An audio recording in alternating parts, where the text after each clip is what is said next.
네, 지금부터 첫 번째 세션을 시작하도록 하겠습니다. 오늘 이 자리는 코로나19 확산 예방을 위해서 참여 인원을 최소한으로 줄이고 지금 온라인으로 많은 분들과 함께 하고 있습니다. 지금 이 순간 998명입니다. 1000명에서 2명이 조금 모자란 수치인데요. 여러분 함께해 주셔서 감사합니다. 계속해서 많은 반응 보내주시기 바랍니다. 네, 첫 번째 세션 진행하겠습니다. 첫 번째 세션은 2개의 주제 발표로 구성이 되어 있는데요. 먼저 도시성장의 조건 그리고 포항의 미래에 관해 포스텍 정우성 교수님의 말씀을 청해 듣겠습니다. 여러분 박수로 모시겠습니다.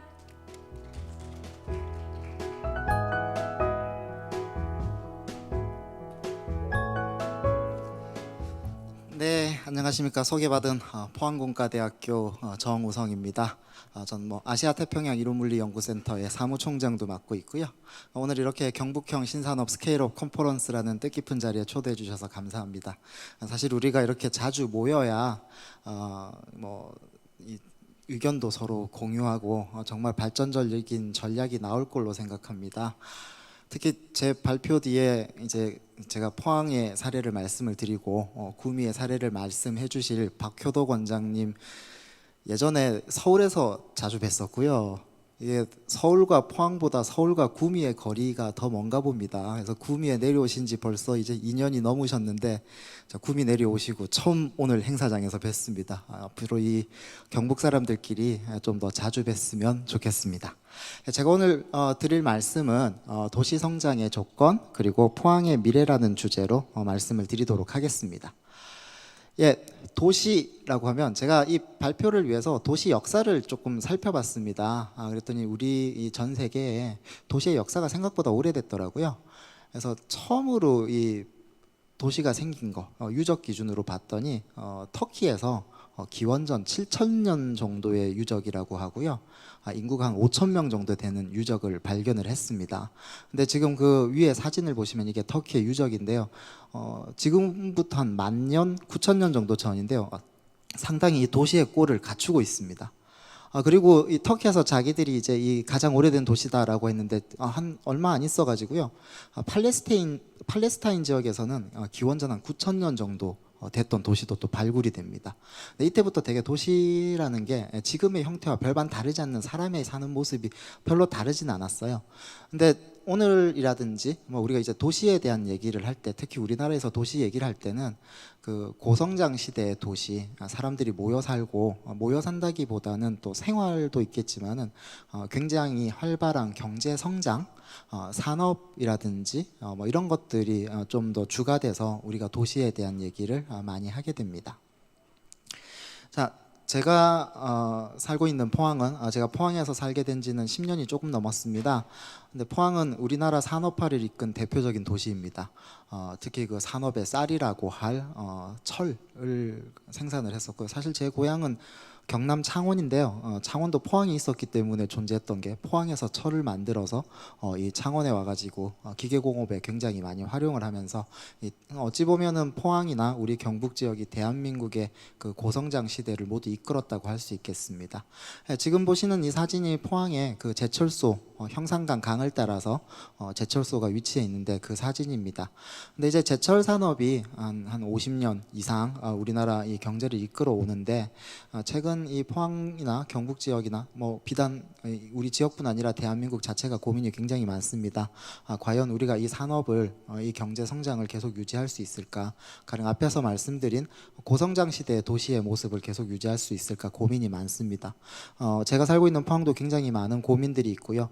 그래서 앞서서 그 이철우 도지사님이나 한무경 의원님께서 이 다음 산업에 대한 고민을 많이 해주셨고 포항 사례도 좀 도지사님이 소개를 해주셨습니다. 그래서 포스트 철강으로 포항이 요즘 많이 노력을 하는 게 특히 그 2차 전지에 대해서 규제 특구로 지정을 받고 포항에서 2차 전지를 포스트 철강의 대표적인 아이템으로 동력으로 성장 동력으로 삼고자 많은 노력을 하고 있습니다. 그리고 2차 전지뿐만이 아니고요. 역시 또 저희들은 그 포항공대가 위치해 있는 이 첨단 R&D 단지를 기반으로 가속기 기반 신약 단지에 조성을 하고 있고요. 최근에는 제약사에서도 포항에 중요한 R&D 거점을 만들어서 앞으로 철강 이후에 2차 전지라든지 그리고 바이오 산업 등의 새로운 동력을 찾아서 포항의 활기를 찾고 경북의 미래를 설계하고 대한민국을 이끌어 나가고자 노력을 하고 있습니다. 자, 근데 이제 이런 이 성장과 관련된 얘기를 할 때 주로 저희들이 좀 이제 학문적 용어로 하자면 지역 혁신 체계라는 용어를 많이 씁니다. 근데 요거는 이제 일반적인 그 시민들이 익숙하신 단어는 아닐 거고요. 그나마 조금 더 익숙하신 단어가 사이언스 파크라는 겁니다. 근데 이 사이언스 파크라는 것도 좀 많은 이름으로 불리고 있고요. 그래서 리서치 파크라거나 테크노 파크, 앞서 소개되었던 경북 테크노 파크, 포항 테크노 파크 이런 것도 일종의 사이언스 파크입니다. 근데 이 사이언스 파크라는 것이 최근에 생긴 건 아니고요. 저는 세계 최초의 사이언스 파크를 미국 실리콘밸리라고 합니다. 그러니까 우리나라에서 사이언스 파크 이러면 유럽에 있는 사이언스 파크나 테크노 파크를 생각하시는데 원래 이 실리콘밸리도 사이언스 파크예요. 그리고 미국에는 리서치 트라이앵글 라든지 영국의 캠브리지 이런 그 R&D 시설을 중심으로 하여서 역시 또 많은 사이언스 파크가 존재하고 있습니다. 특히 그 유럽 지역은 독일이나 네덜란드, 스웨덴, 스위스 등에 가면 주요 도시마다 조금은 작은 실리콘밸리보다는 조금 작은 사이언스 파크를 조성해서 운영을 하고 있고요. 특히 우리나라에 많이 알려진 거는 독일이 통일되고 나서 동독 지역이 조금 더 서독 지역에 비해서 경제적으로 못 사는 지역이었는데 드레스덴이라는 도시를 중심으로 사이언스 파크를 조성을 해서 거의 서독의 경제적 수준에 육박하는 그러한 도시 환경을 갖추고 있습니다. 근데 이런 사이언스 파크들을 보면 뭐 일반적으로 분야의 집적화라는 게 좀 이루어집니다. 그러니까 구미의 전자산업 그리고 포항은 말씀드린 대로 뭐 철강 그리고 요즘은 2차 전지라든지 그리고 그 바이오 쪽 이런 분야의 집적화가 좀 많이 이루어지는데요. 여기서 조금 더 사이언스 파크의 특징을 좀 더 찾아보자면 땅과 중앙정부의 의지라는 게 굉장히 많이 들어옵니다. 일반적인 그 우리들이 조금 간과하기 쉬운 부분인데 거의 모든 사이언스 파크는 땅을 공짜로 줍니다. 그러니까 실리콘밸리라는 것도 처음에는 땅이 이제 무상 공급이 많이 됐었고요. 그러니까 유럽의 많은 이 사이언스 파크, 방금 말씀드린 동독 지역의 드레스덴 같은 경우에도 그 동독에 주둔하던 소련군이 그 동구권이 무너지면서 독일이 통일되면서 철수를 합니다. 그래서 그 군사 기지들을 무상으로 정부가 수용을 한 다음에 그러니까 당연히 정부 땅이니까요. 그리고 그거를 사이언스 파크로 무상 공급을 하고요. 네덜란드라든지 이런 지역에서도 그 국가의 땅이라든지 아니면은 공장들이 철수를 한 걸 정부가 따놔서 이거를 뭐 싸게 분양이 아니고요 그냥 무상으로 많이 공급을 했습니다. 그래서 우리나라 같은 경우도 수많은 군 공유지들 앞서 얘기 나온 그 대구 경북 신공항을 기점으로 하여서 좀 이제 공항 이전지를 어떻게 개발할지 대구에서 많은 고민도 하고 있고 역시 또 많은 군사기지의 이전 등을 통해 가지고 많은 땅들이 어떻게 개발될지에 대한 고민을 많이 하고 있습니다. 그래서 이런 것들이 이제 사이언스 파크의 중요한 그 하나의 기반이 되고요.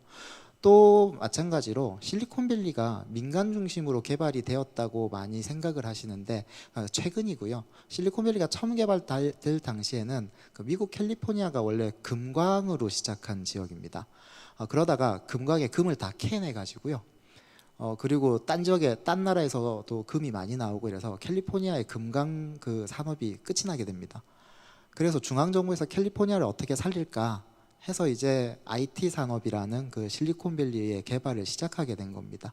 그래서 중앙정부의 집중적인 투자가 몇십 년 전에 굉장히 강하게 이루어졌었고요.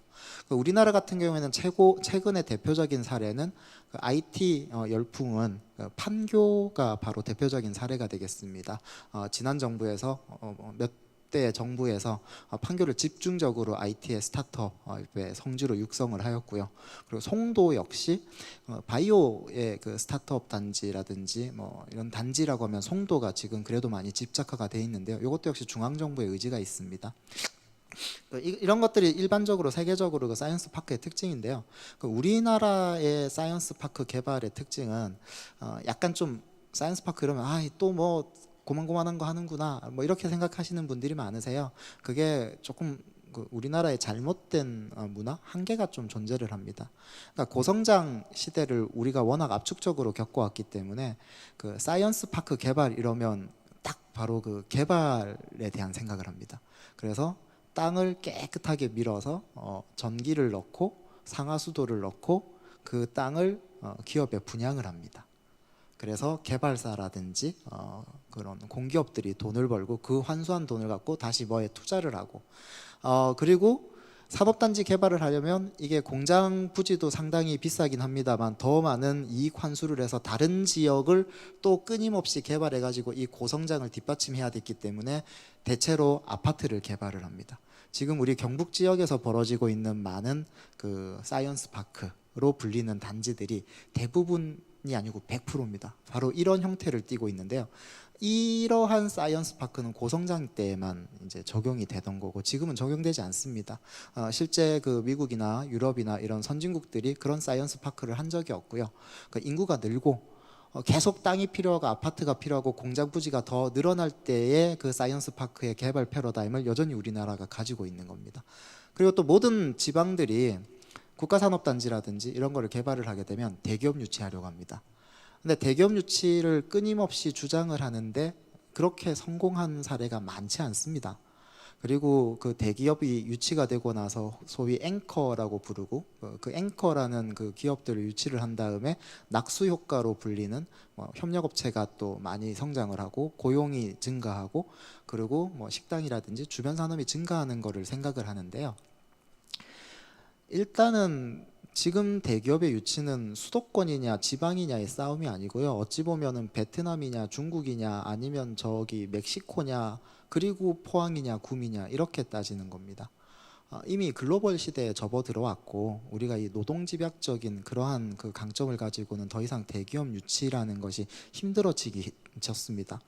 그래서 이게 정치적인 구호로 뭐 산업단지 개발하면 아이 뭐 대기업 유치하고요 열심히 앵커 시설 찾아갖고 하겠습니다.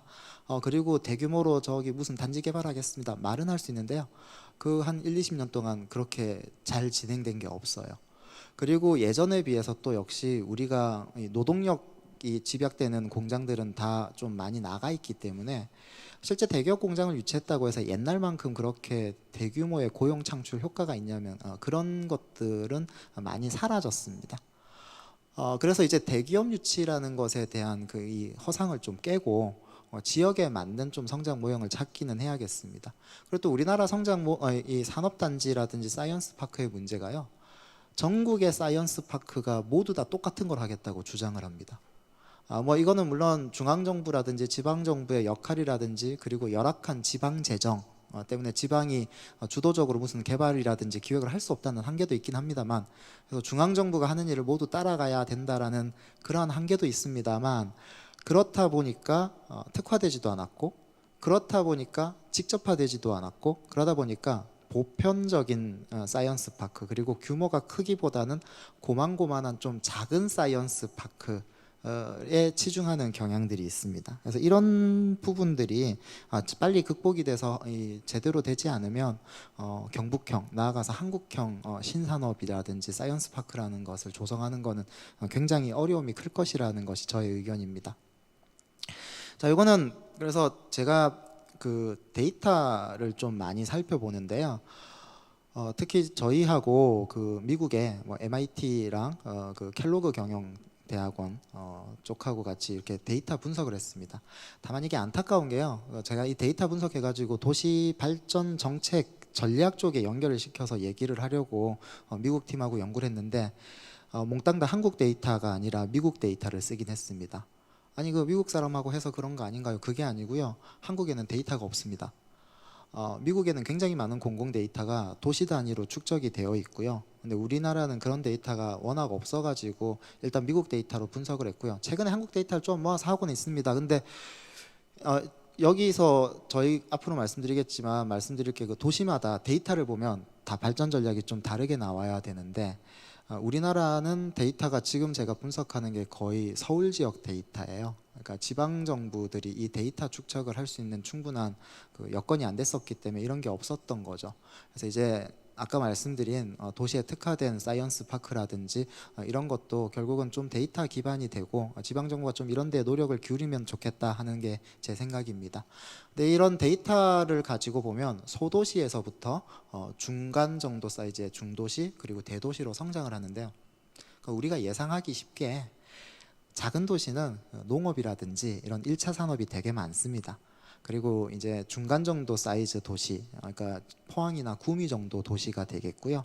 이런 도시들은 이제 제조라든지 이런 것들이 성장을 하기 시작하고요. 제조가 있으니까 아무래도 유통이라든지 그 백화점이나 뭐 마트 이런 게 존재를 합니다. 그리고 대도시로 성장을 하면 여기서는 금융이라든지 IT업이 드디어 이제 이 본격적인 산업이 됩니다. 자, 근데 많은 도시들이 오해를 하시는 게 대도시로 성장을 하고 첨단 도시로 성장을 하면 IT에 치중을 하고 뭐 금융에 치중을 하고 이래야 된다고 생각을 하시는데요. 그 대도시라는 건요, IT 산업도 있는 거지 농업이나 제조를 모두 가지고 있어야만 대도시가 됩니다. 미국의 모든 도시가 그렇습니다.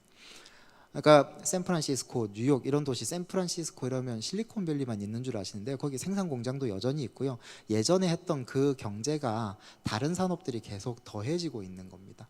자, 근데 미국 데이터를 기준으로 보면 이 중간 정도 도시에서 대도시로 넘어갈 때의 인구의 분기점이 한 120만 정도 됩니다. 또 바꿔 얘기하면 100만 정도 이상의 도시의 고용을 유지를 하려면 그러니까 농업이나 제조가 반드시 있고 거기 IT도 있어야 된다는 얘기도 되고요. 거꾸로 또 IT나 금융과 같은 산업을 키우려면 도시 사이즈가 조금 규모가 있어야 거기서 충분한 노동력도 공급이 되고 그리고 경제, 소비 시장도 만들어지고 이런 얘기가 되겠습니다. 그래서 이거는 도시를 개발을 할 때 흔히 광역경제권이라든지 요즘은 뭐 메가시티 이런 얘기도 많이 하는데요. 이거는 행정구역에 기반을 한 게 아니고 그냥 산업 데이터나 고용 데이터를 기반으로 권역을 묶어갖고 했던 거라 사람이 사는 생활 양상을 바텀업이라고 그러죠. 그렇게 분석을 하면 이렇게 그룹핑이 행정구역이 아니고 대략적인 저런 단위로 이루어진다라고 보시면 되겠습니다. 그래서 우리나라에서는 그러니까 방금 말씀드린 대로 우리나라 특히 이 경북 지역은 모조리 다 중도시 이상을 벗어나고 있지 못합니다. 그러니까 포항이나 구미가 가장 큰 도시인데 아까 말씀드린 120만이었는데요. 미국 데이터로는 물론 한국 데이터로는 120만이 아니고 뭐 조금 달라질 수 있습니다만 거의 그 100만 정도 도시라고 생각이 됩니다. 거기에 미치지 못한 고만고만한 도시들이 많고 아까 말씀드린 사이언스 파크 같은 경우도 고만고만한 사이언스 파크가 많다고 했는데요. 다 지금 고만고만하게 놀고 있는 상황이 되겠습니다. 그래서 저희가 이 분석을 하면서 또 이제 다른 문헌조사도 하고 이러면서 이제 지방 도시들이 성장을 하려면 어떻게 해야 되는가에 대해서 좀 여러 가지 법칙을 찾았어요. 제가 도시의 성장의 조건이라고 말씀을 드렸는데요. 가장 첫 번째 조건이 성장을 한 도시들은요, 나란 일과 거리를 두고 있더라고요. 즉 다시 말해서 중앙 정치랑 거리를 확 두고 있습니다. 이게 우리 어찌 보면 경북 지역이 그 구미나 포항이나 전부 이제 중앙 정치와 연결이 돼서 뭐 개발을 이렇게 많이 했다라고 이제 주변에서 인식이 많이 돼 있습니다. 근데 어찌 또 살펴보면 그러다가 또 이제 중앙 정치가 좀 바뀌면 우리가 굉장히 어려움을 겪는 일도 있었습니다. 그래서 미국이라는 도시가 이제 뭐 워낙 이제 크고 지방 자치가 잘 돼 있고 유럽도 마찬가지로 워낙 지역 분권이 지방 분권이 잘 돼 있고 그랬을 수도 있습니다만 이렇게 중앙에 흔들리지 않는 게 가장 먼저이더라고요. 왜냐하면 지방은 그 성장을 위해 정말 시민의 삶을 위해서는 그 정책을 펴는 그 호흡이 몇십 년 단위가 돼야 되는 거죠. 5년마다 바뀌는 중앙 정권에서 얘기하는 특정 산업, 이 산업을 키우고요. 아니면 저 산업을 키우고요. 그때마다 이 지역에서 중점 산업을 바꾸고 집중적으로 투자하는 곳을 바꾸면 그것도 이도 저도 안 되는 겁니다. 그래서 어찌 보면 이게 가장 기본적인 거였고요. 근데 뭐 그 다음은 포항 시민들도 많이 모르시던 거였는데 그 한 10년 전에 포화 속으로라는 영화가 나와서 한국 전쟁 때 그 포항에서 학도병들이 장렬히 산화한 얘기들이 이제 화제가 됐고 포항 시민들이 이걸 많이 알게 됐어요. 또 포항에는 그 박세준 포스코 회장 첫 창립 회장께서 얘기하신 우양우 정신, 이거 실패하면 전부 다 우양우 해가지고 바다에 빠져 죽자 정신. 자, 요런 얘기들이 이제 포항에 회자되고, 저 밑에 있는 건 포항에 최근 완공된 도서관인데요. 그 정몽주 선생을 기리는, 그러니까 정몽주 선생님의 호인, 포은이라는 걸 기려서 포항에 많은 시설들이 있습니다. 자, 성공한 도시들은 이렇게 다 뒤져보니까 어찌됐건 간에 큰 얘기건 작은 얘기건 그 도시의 스토리가 있습니다. 시민들이 별거 아닌 거더라도 굉장히 막 이렇게 공유하고 있거나 굉장히 큰 얘기도 있고요. 이게 굉장히 사람들을 문화로 묶어주는 것 같아요.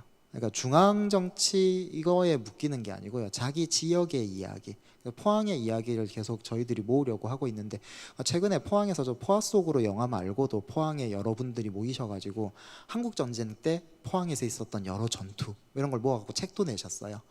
저런 일들이 굉장히 의미를 갖는 게, 오늘 하고 있는 일이 어찌되었건 간에 우리 도시의 과거와 어떻게 연결이 돼 있고 우리의 정신이 이런 것이니 미래를 어떻게 준비하자를 제공을 해주더라고요. 그래서 그 단합하면서 길게 정책을 펼 수 있고 견뎌내면서 뭔가를 만들어갈 수 있는 힘이 되는 것 같습니다. 그리고 또 다른 게요, 이게 실리콘밸리인데요. 실리콘밸리 이러면 사람들이 떠올리는 게 스탠포드 대학입니다. 그 유명한 대학에 수많은 인재들이 이 실리콘밸리를 키우고 있구나. 예, 이렇게 하시면 한 절반 정도 아신다? 절반도 제대로 알지 못하시는 거라고도 볼 수 있습니다. 왜냐면요, 미국의 요즘 뭐 제일 유명한 실리콘밸리 회사 이러면 애플인데요. 애플에서 가장 많은 그 대학, 그러니까 종업원 중에 어느 대학을 나왔어 해가지고 이걸 조사를 해보면요, 1등이 스탠포드가 아니에요. 그러니까 1등이 지금 보시는 회사마다 조금씩 편차는 있을 수 있습니다만, 일단 애플 같은 경우는 산호세 주립대학이라는 게 1등이고요. 물론 스탠포드 2등입니다.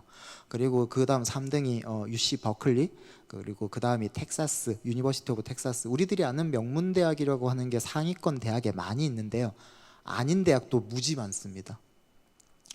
왜냐하면 회사는 스탠포드 학생들만 가지고 성장할 수 없거든요. 조그마한 기술만 개발하는 몇 명이 모인 회사면 그럴 수 있겠지만, 애플이라는 회사가 우리나라로 치면은 뭐 삼성전자, LG 디스플레이 이런 회사, 포스코라는 회사가 경북에 있으면서 어디 명문대 학생만 가지고 운영할 수 있었던 그런 규모는 아니지 않습니까? 그래서 실리콘밸리에 가면 이렇게 애플이라는 회사도 굉장히 많은 대학의 인력을 채용을 하고 있습니다. 그뿐 아니라 애플만 있는 게 아니고 애플이 그 주변에 수많은 협력업체들을 가지고 있는데요. 그게 바로 우리로 치면은 구미라든지 이 포항이라든지 국가산단이나 지방산단에서의 중소기업, 중견기업들이 될 겁니다. 근데 우리 지금 다 중소기업의 인력이 부족하다고 하잖아요. 자, 포항은, 그러니까 포항이 계속 뭐 실리콘밸리나 이런 거를 쫓아가면서 제가 일하고 있는 포항공대를 앞세워서 스탠포드처럼 혹은 MIT처럼 지역 성장을 이끌겠다고 하는데요. 한계가 있는 건 포항에 대학이 4개가 있어요. 지금 보시는 그 설린대학교, 포항대학교, 한동대학교, 그리고 저희 포항공대. 자, 그래서 포항에 사람이 없는 겁니다. 무슨 얘기하면요, 자, 샌프란시스코, 실리콘밸리가 있는 지역에 있는 대학을 몇 개 있는가 조사를 해봤어요. 지금 이게 이제 그 리스트인데요. 뭐 국립대, 사립대 나눠 갖고 있습니다. 지금 딱 보셔도 되게 많잖아요. 아까 그 애플이라는 회사가 운영되기 위해 다양한 계층의, 다양한 직군의 젊은 사람들을 이렇게 공급을 하고 있습니다. 예, 근데 이게 끝이 아닙니다. 그 다음 페이지 하나 더 있고요. 전부 다 샌프란시스코 지역에 있는 대학입니다. 예, 그리고 또 한 페이지 더 있습니다. 그래서 이게 어찌 보면 닭이 먼저냐 달걀이 먼저냐라고 얘기는 하실 수 있습니다. 아까 같이 제가 말씀드린 뭐 100만 이상의 도시가 되기 위해서는 뭐 갖춰야 될 조건이 뭐고요. 자, 100만이 넘으니까 저렇게 대학이 많지라고 생각할 수도 있고요. 근데 이제 실리콘밸리나 이런 샌프란시스코는 이제 서울 정도에 가까운 몇백만에서 1000만 가까운 인구니까, 그러니까 대학이 많을 수도 있지요라고 생각하실 수 있는데, 그에 비해서도 대학이 많아요. 그러니까 젊은 사람들이 굉장히 많은 역동적인 도시, 계속 그 도전 정신이라든지 새로움을 추구하다 보니까 신산업이 계속해서 나오는 겁니다. 지금 이제 우리 이 경북이 겪고 있는 굉장히 큰 어려움이 산업이 좀 사양화됐다도 있고요. 지방대라는 게 굉장히 위기를 겪고 있고 젊은 사람들이 이 경북에 머물지 않고 이런 문제들이 지금 말씀드리는 도시 성장이라는 것에 대한 기본 조건에서 전부 다 좀 어긋나 있는 겁니다. 그래서 이런 것들이 빨리 개선이 되지 않는다면 아무리 이게 우리가 노력을 해도 굉장히 큰 어려움을 겪을 거다라는 게 저희가 데이터를 분석해 봤더니 이런 결과를 얻었습니다. 그래서 제가 이렇게 다니면서 그 도시 성공하려면 어떻게 해야 돼요? 이걸 한번 살펴보세요라고 얘기합니다. 영국의 이코노미스트지에서요. 우리나라 맥주가 대동강 맥주보다 맛없다는 기사를 한번 실었어요. 저 왜 맛없냐라고 여러 분석을 했었는데 우리나라는 주로 맥주를 맥주로 안 마시고 폭탄주로 마셔서 그렇다는 얘기도 있었고요. 자, 근데 이제 요즘 조금 나아지는 게 저는 그 도시가 젊은 도시냐 그리고 막 이렇게 역동적이고 미래지향적이고 좀 밝은 도시냐를 보실 거면 어디 출장 가셔가지고요 저녁에 그 도시에 수제 맥주집이 몇 개 있는가 한번 봐보세요. 수제 맥주라는 게 어찌 보면 좀 도시를 대표하는 그런 산업일 수 있습니다. 왜냐하면요 그냥 일반적인 맥주 사 먹는 게 아니고요 수제 맥주를 사 먹는 사람들은 대체로 젊은 층들이 많다해요. 그래서 젊은 사람들이 인구가 꽤 되니까 수제 맥주집이 생겼다이기도 하고요. 그리고 수제 맥주집 창업하시는 분들은 저 규모가 되게 작잖아요. 약간의 그 도전 정신, 기업가 정신이 있는 사람들이 수제 맥주집을 창업을 합니다. 그래서 이제 수요적인 측면에서도 뭔가 도전 정신이 활발한 도시, 저거를 서포트할 수 있는 문화, 제도나 이런 것도 있겠지만요. 그리고 소비자 입장에서도 보면 그만큼 소비를 많이 해주는 젊은 사람들이 많다라는 것이 이게 좀 바로미터라고 보실 수 있겠습니다. 실제로 그래서 미국의 실리콘밸리 쪽을 보면요, 그 경제가 많이 발전하는 만큼 그 수제 맥주집이 굉장히 많이 증가를 하고 있어요. 그래서 최근 한 2012년부터 그 거의 뭐 더블 사이즈로 성장을 하고 있다는 이게 정말 경제가 잘 돌아가고 있기도 하고 미래가 더 밝을 수 있는 게 젊은 사람들이 저렇게 많이 모여갖고 새로운 걸 많이 하고 있다는 거죠. 그래서 어찌 보면 도시 성장의 미래라고 하면 제가 앞서 말씀드린 거 여러 가지 조건들 뭐 1차, 2차 산업이 어떻게 성장을 해야 되고 뭐 정치적인 얘기도 드렸고 경제적인 얘기도 드렸고 한데요. 어찌 보면 대표적으로 이렇게 하나로 이렇게 딱 기억하실 수 있는 건 수제 맥주로 대표되는 젊은 도전 정신 그리고 수제 맥주를 가지고 만들어내는 이야기 이런 얘기를 가지고 우리 미래를 설계할 수 있지 않을까 생각이 됩니다. 그래서 이런 조건들이나 이런 걸 가지고 지방에서 앞으로 더 많은 정책들 고민해 가지고 우리 지역과 우리 사회의 미래를 선도하는 다시 한번 대한민국을 이끄는 경북이 되었으면 좋겠습니다. 네, 감사합니다. 네, 교수님 말씀 잘 들었습니다. 너무 재미있게 들어서 시간이 어떻게 가는지를 몰랐던 것 같습니다. 그래서 그런지 수많은 질문들 그리고 수많은 반응들이 나오고 있는데요. 너무나 많아서 그 중에 한 가지를 한번 추려봤습니다. 화면으로 한번 띄워주시겠어요? 네, 질문 하나가 도착을 했습니다. 중앙정부뿐 아니라 지방정부에서도 데이터 축적을 하려면 어떤 노력이 뒷받침되어야 할까요? 일단 돈이 많이 들어가야 됩니다. 왜냐하면 각종 그 데이터 수집을 하는 그 센서라고 하는 게 되게 많이 필요한데요. 그게 좀 서울 지역이 먼저 되기는 했어요. 가령 제가 한 10년 전에 분석했던 데이터들이 티머니 데이터, 뭐 하이패스 데이터 이런 거 분석을 좀 많이 했습니다. 근데 이제 그런 수집은 이제 서울이 많이 하면서 지역이 많이 하고는 있고요. 그래서 축적은 자연스레 따라올 거라고 생각하고요. 저는 활용 부분인데요. 이게 그 분야마다 산별적으로 데이터를 수집을 하고 있어서 그 데이터 간에 연계된 활용이 되지 않습니다. 제가 아까 도시 데이터 보여드렸지만 저게 좀 많은 데이터가 섞여 있는 거예요. 그래서 산업 데이터, 특허 데이터, 인구 데이터, 그리고 이제 경제 활동 데이터, 이동 데이터를 다 모아가지고 한 건데요. 어찌 보면 그런 좀 그러니까 조금 그 컨트롤 타워라고 할까요? 그런 활용 부분에서 지금은 고민할 게 더 많은 것 같습니다. 그러니까 정부나 이런 쪽에서는 축적은 이제 어느 정도 됐기 때문에 아마 돌아갈 거고요. 구슬이 서말이라도 꿰야 보배이듯이 그런 활용 쪽에 좀 더 많은 관심을 가지면 좋겠습니다. 네. 네, 말씀 감사합니다. 네, 감사합니다. 여러분 큰 박수 부탁드리겠습니다. 네, 댓글 중에 대한민국의 미래를 이끌어가는 수제 맥주집이 가득한 경북이 되기를 바랍니다. 라는 글이 유독 눈에 띄었습니다. 말씀 잘 들었습니다. 네, 다음은 박효덕 구미전자 정보기술원장님을 모시고 디지털 4.0 시대를 대비한 포스트 전자산업과 구미 르네상스에 관한 이야기를 청해 듣도록 하겠습니다. 박수로 시작하도록 하겠습니다. 예, 반갑습니다. 구미전자정보기술원의 박효덕 원장입니다.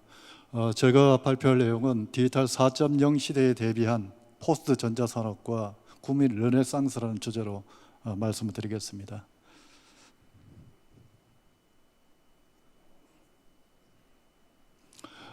순서는 추진 배경과 그 다음에 추진 성과, 그리고 이제 오늘 주로 말씀드릴 신전자 산업 육성 계획에 대해서 말씀을 드리도록 하겠습니다.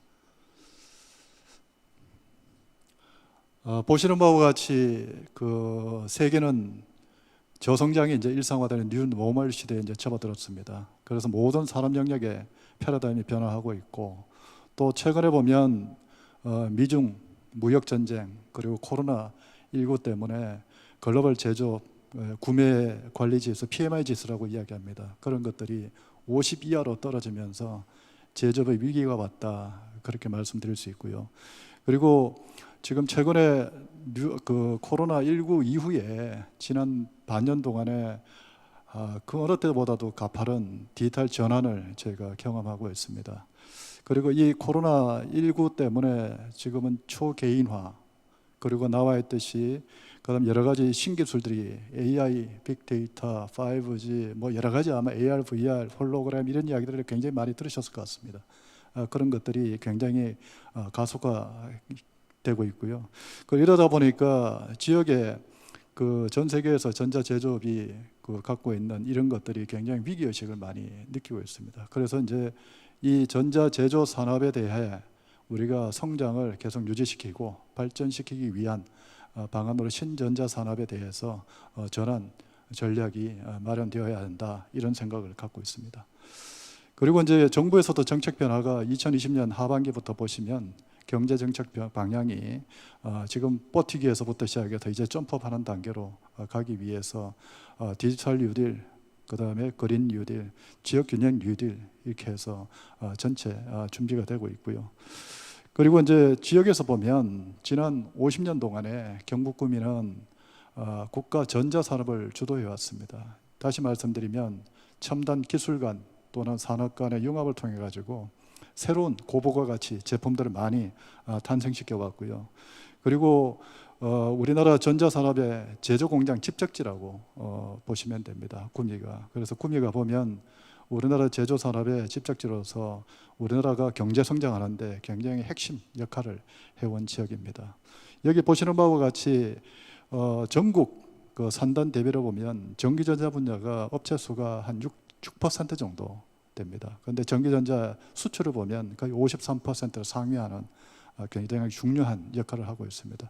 그런데 이제 이런 상황에서 비추어서 지금 최근에 많이 보셨겠지만 그 대기업 해외 이전 이야기도 좀 많았고, 그다음 대기업이 LCD 같은 경우 중국과의 경쟁 때문에 이 수출이나 이런 것들이 많이 줄어들고 있고, 또 노후 산단 때문에 경쟁력이 떨어지는 그런 문제들 때문에 지역이 아마 제조 산업이 굉장히 어려운 그런 상황에 있습니다. 여기 숫자에 보시는 바와 같이 생산액이나 가동률이 보면 굉장히 많이 떨어져 있는데, 이런 상황에서 앞으로 4차 산업혁명 시대에 우리가 맞춰 가지고 기존에 우리가 해왔던 방식이 아닌 새로운 산업 융합 시대에 맞는 신기술이 적용된 융합 산업 육성하는 것이 시급하다, 그렇게 결론을 내릴 수가 있습니다. 그 몇 가지 좀 정리를 하면, 앞으로 구미 전자산업은 이제 중장기적으로 우리가 방향을 잡아야 될 때다, 그런 말씀을 좀 드릴 수가 있고요. 그 다음 두 번째로는 이렇게 방향을 잡기 위해서 우리가 해야 하는 일들이 몇 가지가 있습니다. 예를 들면 방향만 잡는다고 해서 그게 변화가 되는 것이 아니고, 첫 번째로 우리가 이런 것을 변화시킬 수 있는 주체들의 변화와 혁신에 대한 노력이 굉장히 중요합니다.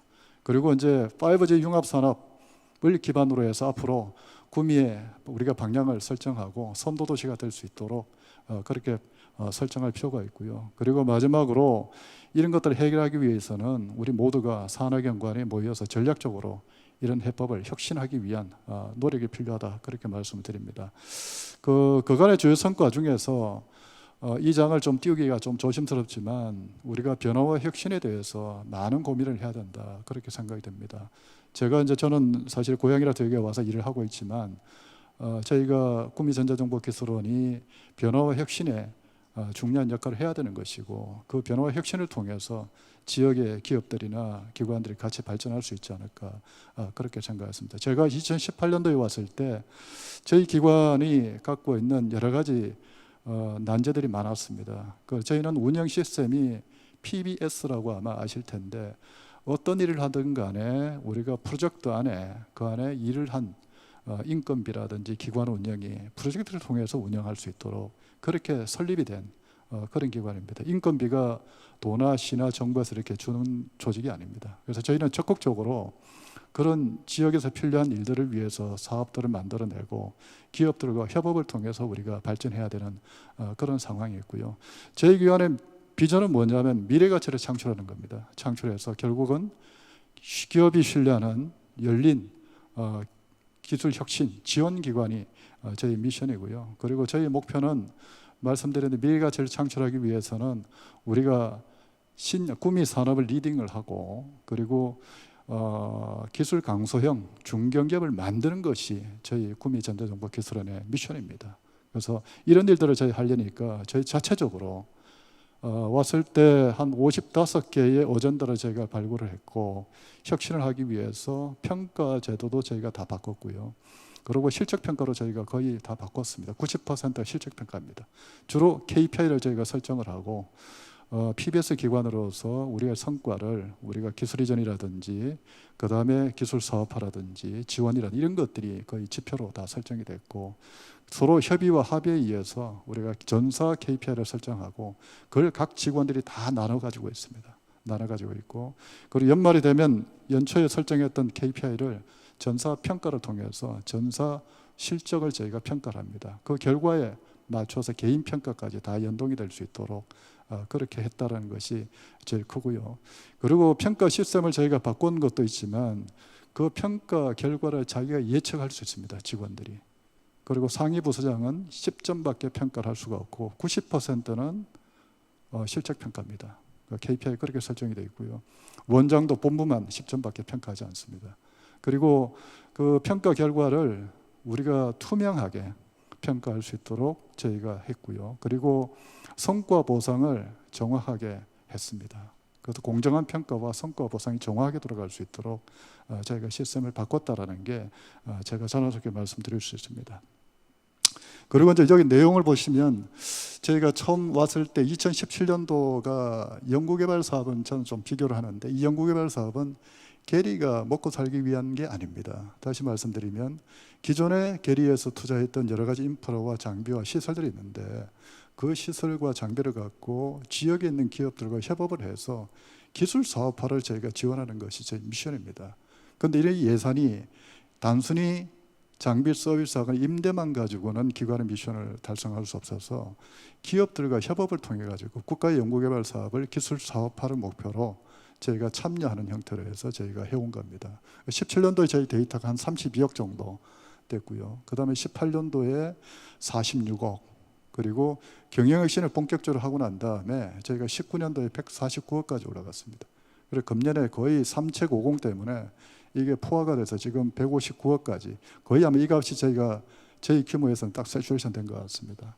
어쨌든 지금 연구개발 사업은 계리가 기업들하고 지역 기업들하고 같이 해서 하는 사업 형태로 많이 바뀌었다, 그렇게 말씀드리고요. 그리고 이것이 가능했던 것은 인력 현황이 현재 보면 사실 한 137명 정도 됩니다. 이 중에 박사급 인력, 석박사 인력이 연구 인력이 한 100명 정도 저희가 차지하고 있고요. 이게 원래 구미 디지털 전자정보기술단지 활성화를 위한 허브 역할을 구미전자정보기술원이 하게 되어 있습니다. 그 일을 하려면 지역의 중소 중견기업들이 각자 연구원들을 다 연구소를 인력을 다 확보할 수 없기 때문에 계리의 인력을 플랫폼으로 활용을 해서 같이 기술 사업화를 지원하는 그런 형태로 저희가 미션이 그렇게 주어져 있어서 저희가 석박사 인력을 많이 확보하려고 노력을 했고요. 그러기 중에서 또 하나는 고용 안정이 굉장히 중요합니다. 지역에서 갖고 있는 이 문제는 어려움이 뭐냐면 고급 인력을 확보하기 어렵더라. 그런데 그 이유를 들여다보니까 대부분 기반구축 사업을 해서 장비를 가지고 하는 그런 사업 중심으로 가다 보니 그 사업이 끝나고 나면 그 이후에 걱정들을 많이 하시는 것 같더라고요. 그러다 보니까 계약직으로 대부분 운영하고, 그러다 보니 계약 그 고용이 유지가 안정화가 안 되니까 우수 인력이 확보되지 않는 그런 악순환이 되고 있었습니다. 그래서 저희는 거의 정기적으로 거의 다 많이 바꾸려고 노력을 했고, 특수한직의 경우는 계약직으로 저희가 운영하는 그런 형태로 저희가 체질을 바꿨습니다. 그래서 그 결과 보시면 현재 지금 저희가 R&D 사업이 전체 사업 수입에서 1위가 됐고요. 기반건축 사업이 아니고, 기반건축 사업이 3건 현재 수행하고 있는데 5년간에 787억입니다. 그리고 여기 나와 있듯이 기업의 수요 기반에서 여기 저희가 참여하는 119개 기업과 저희가 수행하는 법원은 여기 나와 있듯이 19년도 한 149억 정도 되고 2020년에 저희가 한 159억 정도 예측이 됩니다. 현재 좀 거의 그렇게 만들어진 것 같고요. 그리고 저희가 참여하는 주체가 되다 보니까, 참여 기관이 되다 보니 주관 기업이 가져오는 예산이 한 542억 원 정도. 그래서 게리가 갖고 있는 인력과 시설과 장비를 이용해서 지역에 거의 700억 가까운 기술 사업화, 연구개발 자금을 정부 예산에서 가져오고 있고, 그것이 아마 기업들이 기술 사업화 신제품 또 신사업을 하는데 굉장히 크게 기여할 수 있는 형태가 된다고 말씀드립니다.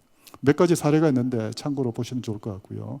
그리고 기업 지원 쪽도 저희가 GCM이라고 그래서 구미에 1인 1사 이상 저희가 컨택해서 기업 컨설팅을 저희가 하고 있습니다. 1인 1사 이상 저희가 하고 있고요. 그 다음에 중견기업 협의체라고 해서 구미 리더 컴퍼니 클럽을 저희가 30개 기업 정도 저희가 운영을 하고 있습니다. 그래서 여기 나와 있듯이 여러 가지 사례들 중에서 일자리 관련돼서도 저희가 최근에 경북에서 했던 우수 일자리 창업 경진대회에서, 발굴 경진대회에서 저희가 최우수상을 받았던 그런 실적을 저희가 갖고 있습니다. 그리고 여러 가지 인프라는 저희가 한국에 와서 한국에서 다른 연구기관들이 갖고 있지 않은 좋은 인프라가 구미에 있습니다. 여기 나와 있듯이 지금 2G부터 5G까지 지금 5G 테스트 베드를 저희가 구축 중에 있지만 2G에서 4G까지 SKT나 KT는 상용망이지만 저희 시험망을 국내에서 유일하게 갖고 있습니다. 갖고 있고, 그다음 모바일 기기가 어떤 형태든 만들어지면 실제 시험망에 붙여서 테스트를 해서 이게 노키아나 차이나 모바일 쪽에 해외 인증, 해외 사업자 인증 랩을 저희가 권한을 획득했기 때문에 여기에서 테스트가 되면 노키아나 차이나 모바일 쪽에 인증을 받은 것으로 되어서 수출하는 데는 전혀, 그런 중소기업이 해외에 나가서 그런 것들을 받기가 굉장히 어려운데 구미 쪽에서 우리가 받으면 그러면 수출하는데 전혀 문제가 없는 그런 유일한 인프라를 갖고 있고요. 그 다음에 여기 보시면 실감 미디어 쪽에 엘코스나 올레도스라는 저런 장비는 어떤 거냐면 실리콘 기판에 인베디드 SoC 위에다가 디스플레이, 마이크로 디스플레이를 만들 수 있는 방법이 두 가지, LCD 방법, LCD 디스플레이를 하는 방법이 있고 올레드 방법을 할 수 있습니다. 이런 장비를 우리나라에서 유일하게 갖고 있습니다. 그래서 애들이나 캐티도 아시는 바와 같이 구미에 와서 저희하고 같이 협업을 하고 있고, 또 3D 디스플레이 같은 경우 이런 인프라도 저희 갖고 있어서 아마 게리가 이런 좋은 인프라와 퍼실리티를 기반으로 해서 산업을 키우는데 굉장히 도움이 될 거라고 봅니다. 그리고 융복합 소재와 실감 미디어와 차세대 반도체도 나름대로 인프라를 잘 가지고 있습니다.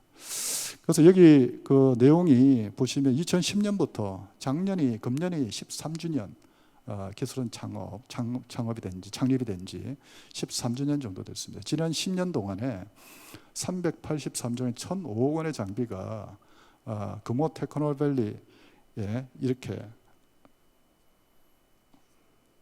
구축이 되어 있고요.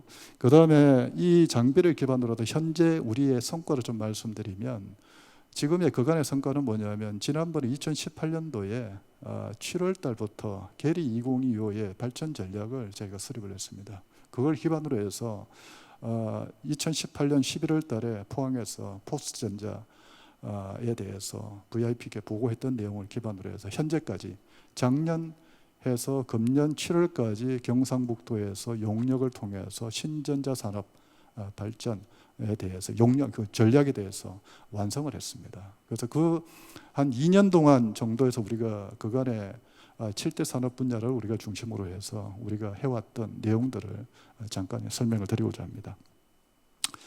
5G 융합은 저희가 7대 산업 중에 5G 융합, 여기 나와 있는 홀로그램, AR, VR, 융복합 소재 이런 분야는 새로운 분야가 아니고 구미의 금호 테크노밸리와 구미 디지털 전자정보기술단지 안에 기존의 인프라를 통해서 선투자했던 그런 인프라입니다. 인프라와 장비인데 그걸 기반으로 해서 일단은 우리가 지역 산업의 생태계를, 산업 생태계를 바꾸자.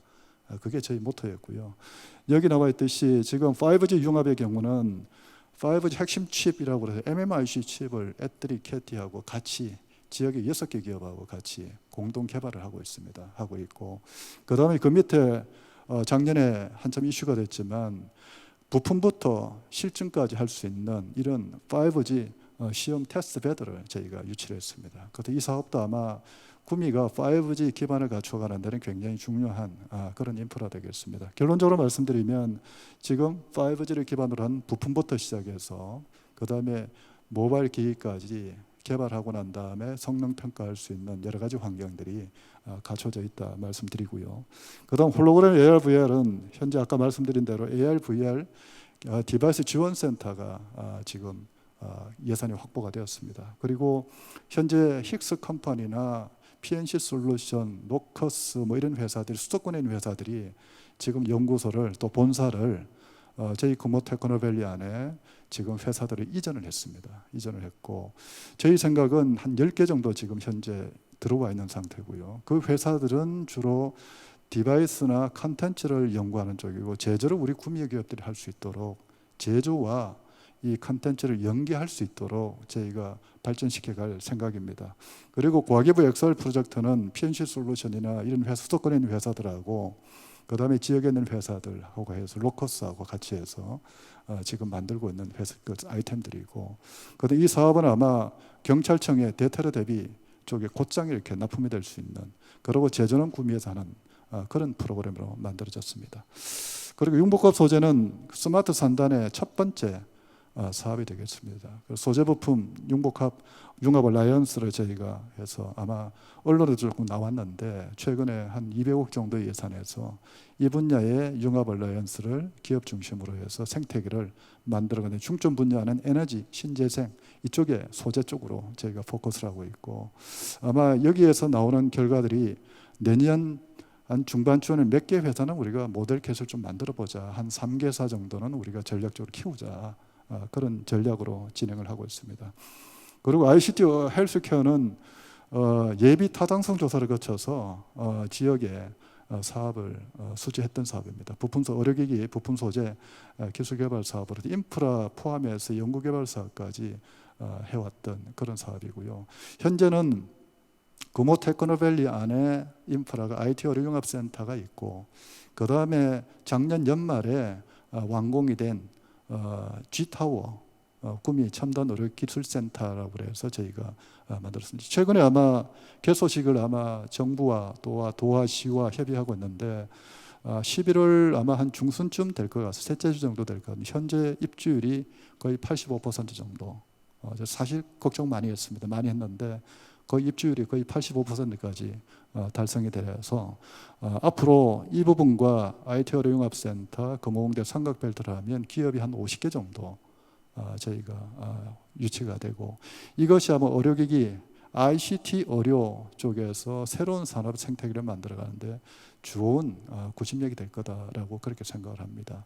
그리고 이 부분은 다른 지역에 있는 의료기기 산업 예를 들면 강원이나 이런 분야 원자력기기 테크노밸리나 이런 쪽 연계해서 우리 같이 협력을 하면 ICT 쪽에서 전자 쪽에서 갈 수 있는 좋은 산업 영역이니까 생태계니까 독자적인 또 하나의 산업 생태계를 만들 수 있을 것이라 그렇게 생각합니다.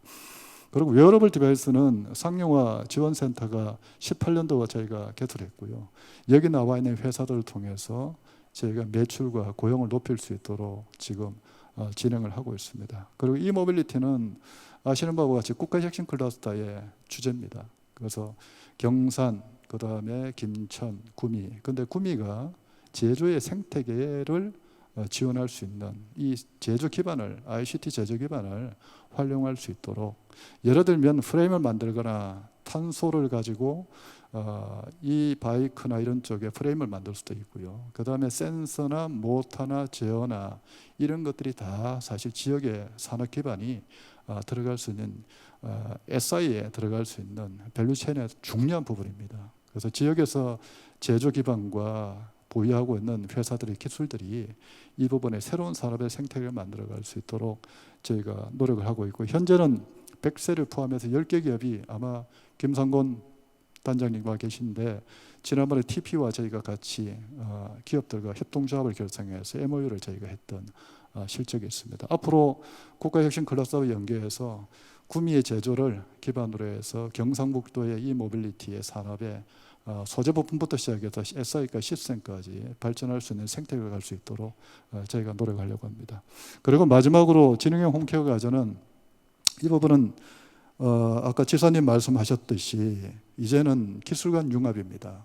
다시 말씀드리면 ICT와 그 다음에 가정과 헬스케어가 합해진 융합된 그런 새로운 산업이 형태가 될 거라고 보고, 이 부분이 현재는 금년 중반에 저희가 예타를 했다가 사실은 잘 안 됐는데 지금 재타를 산업부하고 협의해서 하반기에 신청하는 것으로 그렇게 되어 있습니다. 이 부분이 되면 아마 또 기술 간 산업 간 융합을 통해서 새로운 산업의 생태계를 우리가 만들 수 있지 않을까, 그렇게 생각해서 진행을 하고 있습니다. 그래서 결론적으로 조금 말씀드리면 이런 많은 계획이 있는데 결국 계리도 많은 변화를 했지만 결국은 앞으로 말씀드릴 신전자산 육성 계획을 말씀드리겠지만 이런 좋은 그 계획도 우리 스스로 담을 수 있는 환경이 안 되면 아마 공연벌이 되지 않을까, 그런 생각이 들고요. 앞으로 우리가 변화와 혁신을 통해서 새로운 신전자산업, 앞으로 50년을 바라보는 신전자산업으로 갈 수 있다는 확신을 갖고 열의를 갖고 우리가 갔으면 좋겠다, 그렇게 말씀드립니다. 그래서 마지막으로 신전자산업 육성 계획에 대해서 짧게 제가 말씀드리겠습니다. 저희가 계획을 세운 것은 2030년까지 7대에다가 3대를 더 붙여서 7+3 5G 융합형 신전자산업 육성이 저희의 목표이고요. 그 다음에 내용을 보시면 3대 추진 전략과 10대 추진 과제를 저희가 설정을 했습니다. 그래서 이 내용은 추진 과제를 중심으로 제가 설명을 좀 드리겠습니다.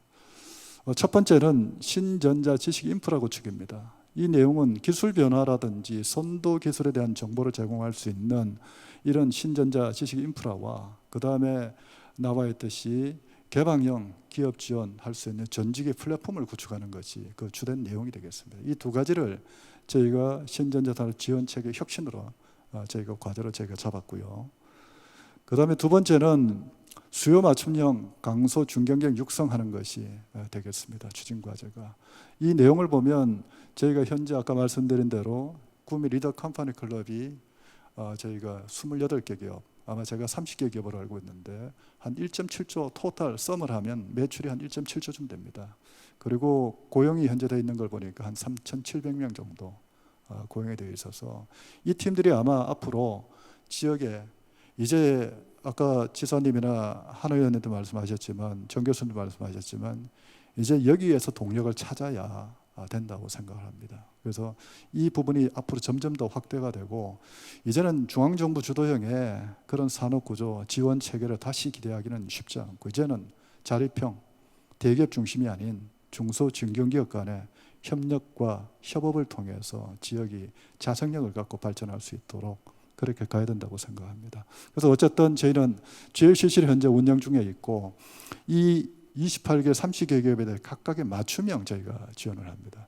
예를 들면 구일 엔지니어링 같이 이번에 반도체 홀로그램을 기반으로 한 반도체 검사 장비를 이번에 과제를 수주했듯이 거의 100억 가까운 과제 한 3개 정도로 수주를 했는데 전체 한 100억 정도 됩니다. 그렇게 해서 새로운 산업으로 기업의 성격을 바꿔갈 수 있고 매출을 높일 수 있도록 그렇게 하듯이 그런 사례가 있고 여기 나와 있는 아주르스틸이나 엘빌루셈 이런 회사들이 고용과 매출이 직접적으로 성과를 낼 수 있도록 저희가 GLCC를 맞춤형으로 저희가 운영을 하고 있습니다. 그래서 저희 현재 수요 맞춤형 강소 중견기업을 키우기 위해서는 결국은 지역의 기업의 수요에 맞는 수요를 주도할 수 있는 R&D를 지원하고 나아가서 전자제품 생산 위탁 지원까지 해서 이거 전체를 맞추어서 우리가 각 기업마다 강소기업을 키울 수 있도록 중견기업을 키울 수 있도록 그렇게 두 번째 추진 과제로 저희가 설정을 했습니다. 그리고 세 번째로는 5G 융합 신전자 산업 핵심 성과에 대해서 활용과 성과가 되겠습니다. 나와 있듯이 중소기업이 보유하고 있는 6대 디바이스, 웨어러블 디바이스라든지 이런 디바이스를 선도 제품을 우리가 개발할 수 있도록 지원을 하고 5G를 기반으로 해서 원스톱 서비스를 할 수 있는 지원 체계를 디바이스부터 그다음 모듈 그다음에 시스템까지 서비스까지 전체 할 수 있는 그런 원스톱 지원 체계를 저희가 구축하는 것이 되겠습니다. 이를 통해서 여기 나와 있던 제조산업 현장이라든지 농촌 생산성 향상 포함한 4대 분야의 서비스 모델을 보급 확산을 해서 발전시킴으로써 우리가 경북형의 5G 융합 산업 선도도시가 되자 이런 비전으로 저희가 준비하고 있습니다. 다시 말씀드리면 기술은 이제 단절적이 아니고 분절적이 아닙니다. 다 연계가 되어 있는 분야라서 산업 구조가 통합되어서 시너지를 낼 수 있는 그런 방향으로 발전시켜가는 확산 모델로 세 번째 저희가 설정을 했습니다.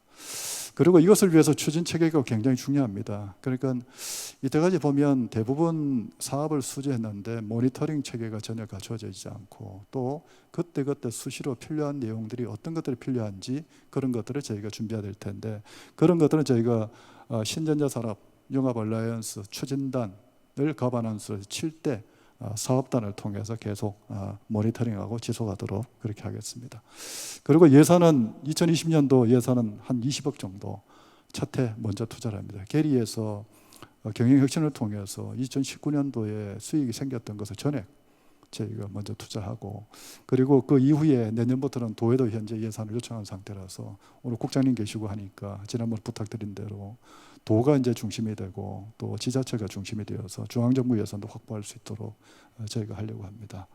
그리고 현재는 신전자 산업 제품화 기술 개발 사업이라고 지난주에 평가가 끝났고 아마 그 중에서 한 20개 내외 정도 기업을 선정을 하면 그 기업에 나와 있는 그 기업을 중심으로 기업 지원기관들이 지역에 있습니다. 경제진흥원, TP, 창조, 저희 포함해서 그 사업과 연계해서 패키지로 지원을 해서 중견기업을 키울 수 있도록 그렇게 하려고 합니다. 내년에 만약 예산이 또 2차로 또 되면 한 30개 정도 회사를 더 발굴해서 또 투자하고 중견기업으로 계속할 수 있도록 저희가 할 계획입니다.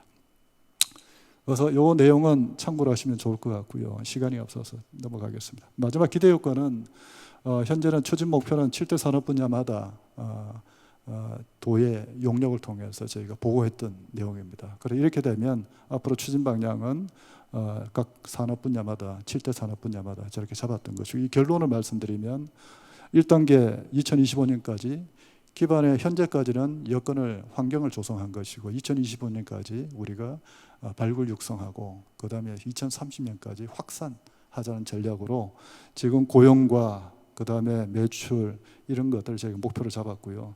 목표는 아까 말씀드린 대로 중견기업을 150개 정도 저희가 키울 수 있으면 그러면 우리가 지역에서 수출이나 이런 것들 빠진 것들을 우리가 커버할 수 있을 것이라고 생각합니다.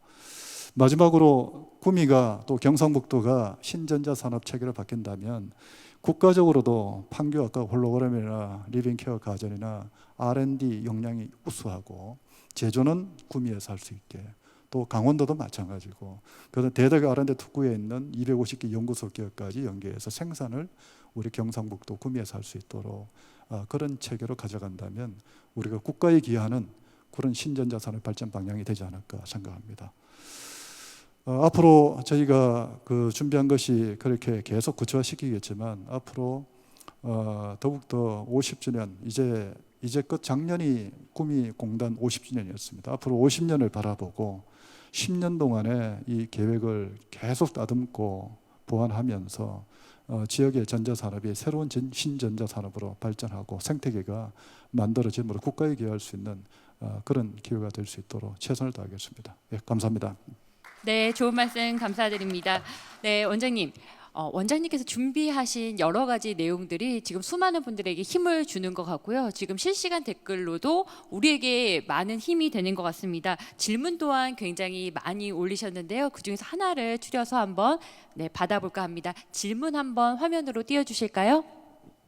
네, 포스트 전자산업의 성공을 이끌어 나갈 구미전자정보기술원이 꼽는 전자산업의 성공을 위한 조건이 있다면 무엇일지 짧게 부탁드리겠습니다. 예, 저희 전자정보기술원이 결국은 정말 중요한 역할을 해야 된다고 생각합니다. 지금이 터닝 포인트일 것이라고 생각하고, 그러려면 저희 기술원의 변화와 혁신이 첫 번째 제일 중요합니다. 중요하고, 그리고 그러기 위해서는 인적인 자원이 우수한 인재를 확보하는 것이 가장 중요한 역할이 아닌가 생각이 듭니다. 그리고 마지막으로 한 말씀 더 드리면, 좋은 연구소는 어떤 연구소냐? 제가 이제 직원들한테 계속 되뇌이고 하는데, 좋은 연구소는 주어진 미션과 목표를 잘 달성하는, 월급 많이 받는 좋은 곳이 좋은 연구소가 아니고 주어진 미션과 책임을 다하는 연구소가 제일 좋은 연구소라고 생각합니다. 아까 말씀드린 비전과 그다음에 미션, 그다음에 목표를 잘 달성하는 그런 연구소가 되어야 될 거라고 생각합니다. 이상입니다. 네, 말씀 잘 들었습니다. 여러분, 박효덕 구미전자 정보기술 원장님께 큰 박수 부탁드리겠습니다. 네, 지금 이 순간 1,700명, 1,800여 명의 분들과 함께 하고 있습니다. 끝까지 여러분 많은 참여 부탁드리겠습니다. 잠시 장례 정리 후에 다음 세션 이어가도록 하겠습니다.